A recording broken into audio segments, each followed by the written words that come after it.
Perdón, se lo cedo al compañero Jorge Argueda, diputado, en caso de que lo ocupara. Sí, por si lo ocupara. Diputado Arguedas, usted está en el uso también de la palabra hasta por 15 minutos. Le sumo el tiempo del diputado Ramírez. Perfecto, sí. Claro. Tiene usted la palabra hasta por 19 minutos. Señora Presidenta, en primer lugar quisiera, pues me han informado de barra de prensa y de otras oficinas que cuando el diputado Vargas habla, cuando los diputados del Frente Amplio hablamos, se distorsiona la voz y no se entiende absolutamente nada. Para ver si ese problema técnico se puede solucionar antes de hablar.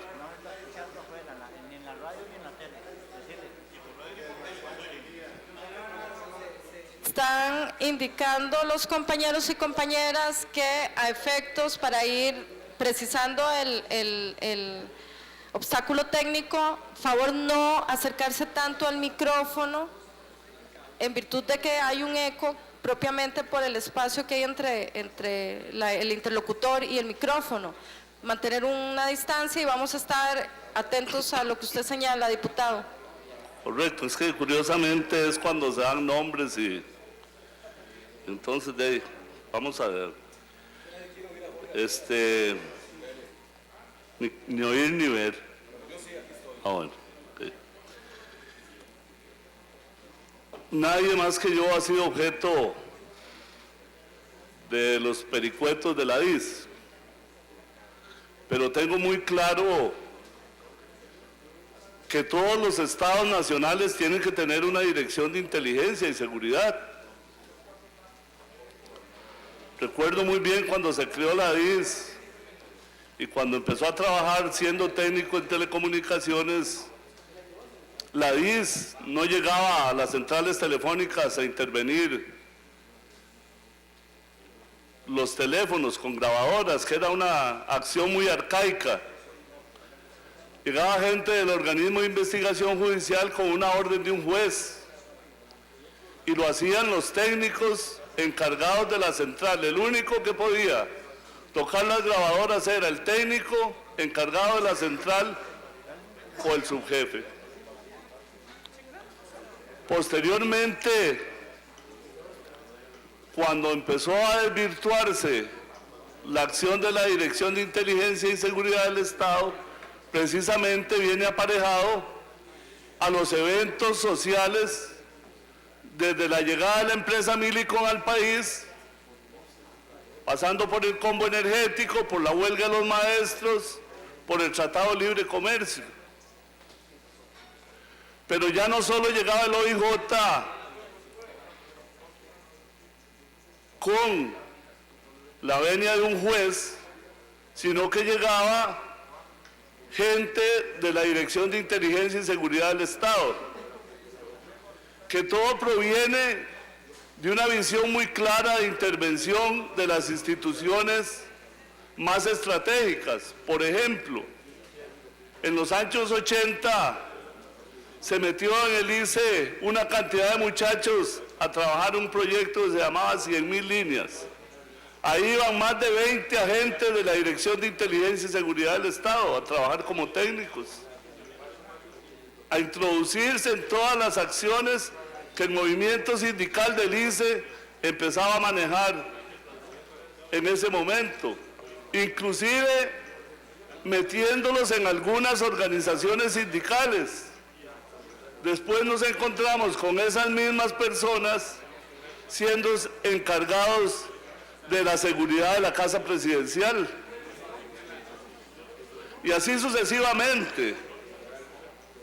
Pero lo más curioso es que le quitaron a los técnicos de telecomunicaciones, a los encargados de la central telefónica, les quitaron la potestad de intervenir, que eran los únicos que sabían hacerlo, para pasar a una policía que se fue creando en el ICE, paralela al engorde que se hizo de la DIS. Entonces ya la gente de la DIS llegaba al ICE, ponían las máquinas y se llevaban la información, sin autorización de un juez, sin autorización de un juez, que sigue siendo un requisito indispensable para no violar los derechos humanos de los ciudadanos. Y así se vino creando la DIS en lo que a mí sí me parece una aberración, que es que la DIS dependa del Ministerio de la Presidencia, porque supuestamente el ministro de la Presidencia no tiene ninguna formación en la parte de seguridad del Estado, y a él es el que se le ha venido encargando este tipo de acciones. Cuando nosotros nos enteramos de que estamos siendo vigilados,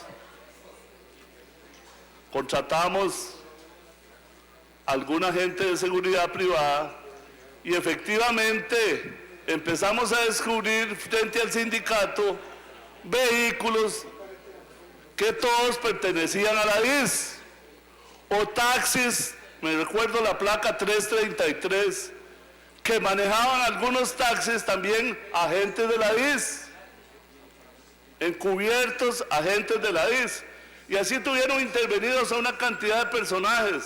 A don Otón Solís, a su casa a los 50 metros, recuerdo, le pusieron un vehículo para escuchas, pero todo además propiciado por la Embajada Americana, por la Embajada de los Estados Unidos, donde desfilaban anualmente la gran cantidad, me recuerdo un señor de apellido Torres, y las reuniones para intervención ya no se hacían en la DIS, se hacían en una oficina en Heredia que se llama La Liliana, propiedad de don Rodrigo y don Oscar Arias.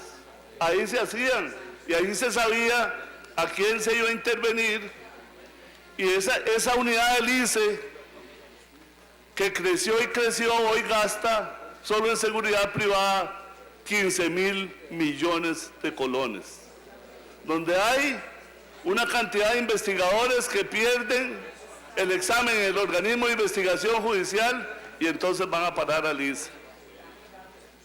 Esa unidad que se llama la División de Protección y Seguridad Institucional, que supuestamente es para combatir el robo de cable, como si le tocara al ICE combatir el robo en este país, y no, eso le toca al organismo de investigación judicial.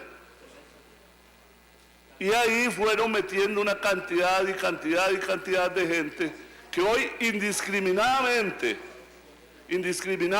se hacen ese tipo de intervenciones a quien tiene beligerancia en la parte política, a quien critica al gobierno, y es donde nos vamos a la dictadura en democracia. Repito, todo se hacía en La Liliana, en la oficina de don Rodrigo Arias. Nos ofrecieron vender los expedientes de todos los dirigentes sindicales del ICE, esos agentes, algunos de la DIS, vendernos en 3 millones de colones todos los expedientes de la dirigencia sindical del ICE, que teníamos expediente en esa. Y así sucesivamente se han venido a crear y a otorgar ese libertinaje en la Dirección de Inteligencia y Seguridad del Estado. Efectivamente, nosotros creemos que todo Estado nacional requiere de una inteligencia, pero esa inteligencia debe de ser, primero que nada, garantizarle a los ciudadanos que sus derechos humanos fundamentales, como el derecho a la intimidad, como el derecho a la libertad de movilización, a la libertad de pensamiento, no sean cercenados. A mí primero se me fotografiaba desde que abría la puerta de mi casa hasta que regresaba. Me siguieron hasta en los funerales de don Rodrigo Carazo dentro de la Catedral Metropolitana, agentes de inteligencia y seguridad del Estado.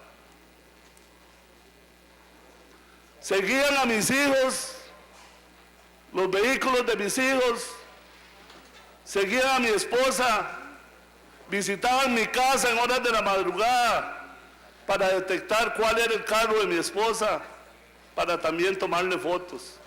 Me siguieron a San Ramón, al funeral de la mamá del exjugador del Cartaginés Hilario Falcón. Allá me tomaron fotos. El próximo jueves voy a traer ese expediente a la Comisión de Seguridad y Narcotráfico para que el diputado Monge se convenza de que no es que hemos venido hablando aquí sobre cosas que seguro ocurrieron. Sí ocurrieron, diputado Monge, sí ocurrieron, y lo que es más grave es que ni aquí en este plenario tenemos certeza de cuáles son los protocolos de intervención que se están manejando. Ahora sí tenemos nosotros una cantidad de investigadores que pasaron por esas unidades que pueden venir a dar testimonio acá a esta Asamblea Legislativa, principalmente 14 mujeres que las tuvimos que sacar por la acción policial de esa unidad dentro del ICE. Pero entonces no es solo la DIS, es esa unidad dentro del ICE que interviene teléfonos. Hoy con los equipos que tienen, pueden coger el teléfono de Jorge Rodríguez y decir dónde está en este momento, si está aquí, si está en Azoa, donde esté, y caerle ahí, seguirlo y tomarle fotos. Y lo hacían con recursos del Estado, alquilando vehículos para no utilizar vehículos del ICE o para no utilizar vehículos de la unidad de la DIS. Se movían en las huelgas más de una vez los sacamos, jovencitos, mujeres y hombres jovencitos de 19, 20 años, porque vea qué grave, no tenían malicia para nada. Iban a almorzar, como la DIS queda ahí a la par del ICE, el 2x1, iban a almorzar con todos los del ICE. Todos los técnicos nos decían, son funcionarios de la DIS metidos en la huelga, arengando, con banderas, también con piedras, tirando piedras, para desvirtuar los movimientos sociales que hacíamos los trabajadores del ICE. Nosotros lo que hacíamos era sacarlos y decirles, mire, abandonen antes de echárselos a la fuerza popular. Y más de uno, recuerdo, detrás de la escuela Juan Rafael Mora fueron vapuleados por gente del ICE porque estaban haciendo ese juego. Y así sucesivamente, pero repito, todo sale de la Embajada Americana. Tengo en mi poder una solicitud de la Embajada de los Estados Unidos donde le pide al director de esa unidad que le dé todos los puntos estratégicos dentro de los edificios del ICE y fuera de los edificios del ICE de la Red Nacional de Telecomunicaciones. Entonces a cualquier ciudadano costarricense se le puede intervenir en cualquier punto de la Red Nacional de Telecomunicaciones. Lo más estratégico que tiene un país es esa red, para garantizarle, repito, la intimidad, el derecho a que no sean intervenidas sus conversaciones, el derecho a pensar. Y entonces, repito, el ICE le entregó a la Embajada Americana todos esos puntos estratégicos de conexión de la red. Y eso es una intromisión a la soberanía nacional de un país que, como hemos visto últimamente, ya no espía solo a los que creen sus enemigos, sino a sus amigos. Los Estados Unidos ha espiado a la presidenta de Alemania, al presidente de Francia, y no va a espiar a un dirigente sindical o a un político como Tom Solís o como Otto Guevara. Estoy seguro que tenían expediente, porque tenían expediente. Don Oscar López tenía expediente en la DIS, porque él andaba en las calles también defendiendo a ICE, recuerdo. Entonces, que por dicha dice Mariano Figueres que quemaron esos expedientes, pero no aparece ninguno, don Oscar. Si no, si hubiera caído más de uno por andar en malos pasos, con fotos. Entonces, definitivamente, cerrar la IS no es el camino. Que los diputados le garanticemos a los costarricenses que sus derechos fundamentales no van a ser violentados de aquí en adelante, eso sí es una obligación nuestra. Que les tengamos que dar vía reglamento los protocolos de utilización de las intervenciones telefónicas, de los seguimientos. No puede ser que los seguimientos se hagan sin la participación de un juez penal. Y también hay que meter dentro de ese rango al Ministerio Público, donde no ha habido absolutamente ninguna condena para nadie. Ahí han estado los expedientes. Se han perdido expedientes. En 1990, cuando presentamos aquí el tráfico de influencias del sector político en los grandes negocios de telecomunicaciones, todos los ministros y viceministros del gobierno de Arias, se perdió del expediente legislativo el plano donde denunciamos todas las ramificaciones que tenían con diferentes empresas privadas hacia esos grandes negocios. Entonces sí, tenemos una responsabilidad mayor, no venir y recortarle el presupuesto y dejarle un cascarón. ¿En manos de quién quedamos? Únicamente del organismo de investigación judicial, que también tenemos denuncias que hay algunos agentes, y como ha estado en la prensa, abusan de su autoridad, porque hay un límite muy difícil y una frontera entre el policía y el delincuente, porque el que interviene un teléfono violentando la ley pasa a ser un delincuente común, y no nos garantizan absolutamente ninguna imparcialidad en este acto que es tan difícil, para que la gente lo entienda, porque es un problema técnico. Desde el punto de vista del avance en las tecnologías de telecomunicaciones, ya es un escáner de esos, vale ya en el mercado $40. Las computadoras de esos investigadores del ICE están todas diseñadas como en las películas que vemos en Nueva York, que no nos imaginábamos que eso ocurriera aquí, y está ocurriendo en este país. Por eso nosotros abogamos por rectificar la DIS, porque el pueblo costarricense, después de esta situación, y estando ya hoy en este Parlamento mucha gente que ha sido objeto de persecución, de esa forma tenemos esa responsabilidad, porque no sabemos cuándo nos va a tocar a nosotros estar ahí, y si no hay una ley que nos diga qué es lo que hay que hacer, vamos a caer en las mismas actos que ha caído gobiernos en aras de una dictadura en democracia.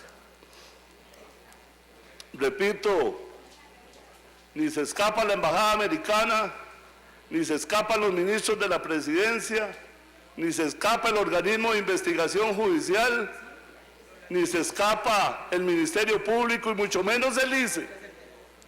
Porque vea hoy el problema que tiene el ICE. Tiene sus finanzas completamente deterioradas y está manteniendo un cuerpo policial de más de 300 personas, que eso le corresponde al organismo de investigación judicial, no le corresponde ni al Ministerio de Seguridad Pública. Entonces, en esa línea, próximo jueves va a estar aquí en la asamblea ese expediente para que ustedes lo vean. Es decir, es una violación. Es una violación flagrante a todos los derechos humanos fundamentales de la libertad de tránsito, de la libertad a la intimidad, a las no escuchas de llamadas telefónicas. Entonces, señoras y señores presidentes, ya pasaron los 19 minutos míos para... Don Jorge, ¿usted qué? Es correcto, don Jorge. Bueno, muchas gracias, señor presidente. No, ya estoy bien porque también nada más quiero anunciarle al presidente que yo voy a pedir la intervención del Ministerio de Salud aquí, porque aquí cuando los orines de gato ya nos copan, aquí no hay nadie que pueda salvarse de estar infectado. Yo tengo más de un mes de estar en esta problemática. Gracias. Don Oscar López, por el orden. Presidente, con el mayor de los cariños y respetos a las señorías, yo les quisiera respetuosamente conminarles